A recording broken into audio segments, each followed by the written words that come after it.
ಮಾನ್ಯ ಅಧ್ಯಕ್ಷರೇ, ಶೂನ್ಯ ವೇಳೆಯಲ್ಲಿ ವಿಷಯ ಪ್ರಸ್ತಾಪಿಸಲು ಅವಕಾಶ ಕೊಟ್ಟಿದ್ದಕ್ಕಾಗಿ ಧನ್ಯವಾದಗಳು. ಸ್ವಾತಂತ್ರ್ಯ ದೊರಕಿ 78 ವರ್ಷಗಳು ಕಳೆದರೂ ಕೂಡ ಕೋಲಾರ ಜಿಲ್ಲೆಯ ಕೋಲಾರ ನಗರದಿಂದ 3 ಕಿಲೋಮೀಟರ್ ದೂರದಲ್ಲಿರುವ ತೇರಹಳ್ಳಿ ಬೆಟ್ಟದಲ್ಲಿರುವ ಕೊಂಡರಾಜನಹಳ್ಳಿ ಗ್ರಾಮ ಪಂಚಾಯಿತಿ ವ್ಯಾಪ್ತಿಯ 6-7 ಹಳ್ಳಿಗಳ ಮನೆ ಮುಂದೆ ಕಾಣಸಿಗುವ ದೃಶ್ಯಗಳು ಶೋಚನೀಯ ಸ್ಥಿತಿಯಲ್ಲಿದ್ದು, ಹಲವಾರು ವರ್ಷಗಳಿಂದ ಈ ಭಾಗದಲ್ಲಿ ಶುದ್ಧ ಕುಡಿಯುವ ನೀರಿನ ಸಮಸ್ಯೆ ಉಲ್ಬಣಗೊಂಡಿದ್ದು, ಸುಮಾರು 2,000 ನಿವಾಸಿಗಳು ಕುಡಿಯಲು ನೀರಿಲ್ಲದೆ ನೀರಿನ ಬವಣೆ ಎದುರಿಸುತ್ತಿದ್ದಾರೆ. ಆ ವ್ಯಾಪ್ತಿಯಲ್ಲಿ ಬರುವ ನೀರು ಹಸಿರು ಬಣ್ಣಕ್ಕೆ ತಿರುಗಿದ್ದು ಪಾಚಿಗಟ್ಟಿದ ಸ್ಥಿತಿಯಲ್ಲಿರುತ್ತದೆ.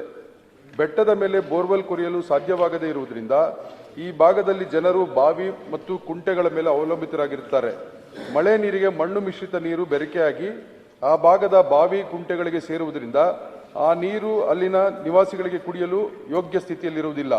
ಇದರಿಂದ ಈ ಭಾಗದ ನಿವಾಸಿಗಳು ಅನಾರೋಗ್ಯ ಸಮಸ್ಯೆಯನ್ನು ಎದುರಿಸುತ್ತಿದ್ದು, ಸಾಂಕ್ರಾಮಿಕ ಕಾಯಿಲೆಗಳು ಇಲ್ಲಿನ ನಿವಾಸಿಗಳ ಮೇಲೆ ಒತ್ತಿಕೊಂಡಿದ್ದು, ಈ ನೀರಿನಲ್ಲಿ ಸ್ನಾನ ಮಾಡಿದರೆ ಮಕ್ಕಳ ಮೈ ಮೇಲೆ ಗುಳ್ಳೆಗಳು ಬರುತ್ತಿದ್ದು, ಇದು ಪೋಷಕರಿಗೆ ನಿದ್ದೆಗೆಡಿಸಿದೆ.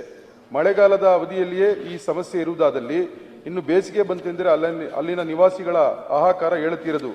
ಬೇಸಿಗೆಗಾಲದಲ್ಲಿ ಟ್ಯಾಂಕರ್ಗಳಲ್ಲಿ ನೀರು ತಂದು ಬೆಟ್ಟದ ನಿವಾಸಿಗಳಿಗೆ ಸರಬರಾಜು ಮಾಡಬೇಕಾದ ಸ್ಥಿತಿ ಎದುರಾಗಿರುತ್ತದೆ.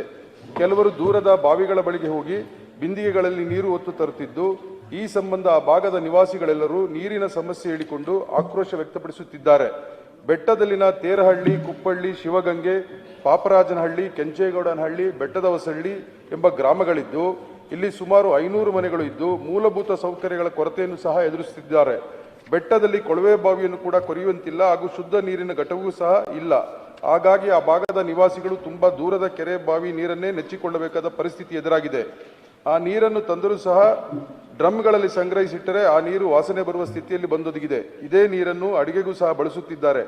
ಆದ್ದರಿಂದ ಆ ಭಾಗದ ನಿವಾಸಿಗಳಿಗೆ ನೀರಿನಂತಹ ಮೂಲಭೂತ ಸೌಕರ್ಯಗಳನ್ನು ಒದಗಿಸುವ ಸಂಬಂಧ ಅತ್ಯವಶ್ಯಕವಾದ ಅನುದಾನವನ್ನು ಬಿಡುಗಡೆ ಮಾಡಿ ಆ ಭಾಗದ ಜನರಿಗೆ ನೀರಿನ ವ್ಯವಸ್ಥೆ ಮಾಡುವಂತೆ ಮಾನ್ಯ ಗ್ರಾಮೀಣಾಭಿವೃದ್ಧಿ ಮತ್ತು ಪಂಚಾಯತ್ ರಾಜ್ ಸಚಿವರನ್ನು ಸದನದ ಶೂನ್ಯ ವೇಳೆಯಲ್ಲಿ ಪ್ರಸ್ತಾಪಿಸಿ ಒತ್ತಾಯಿಸುತ್ತಿದ್ದೇನೆ. ಸಭಾನಾಯಕರು ಸಂಬಂಧಪಟ್ಟಿರುವ ಸಚಿವರಿಂದ ಉತ್ತರ ಒದಗಿಸಲಾಗುವುದು.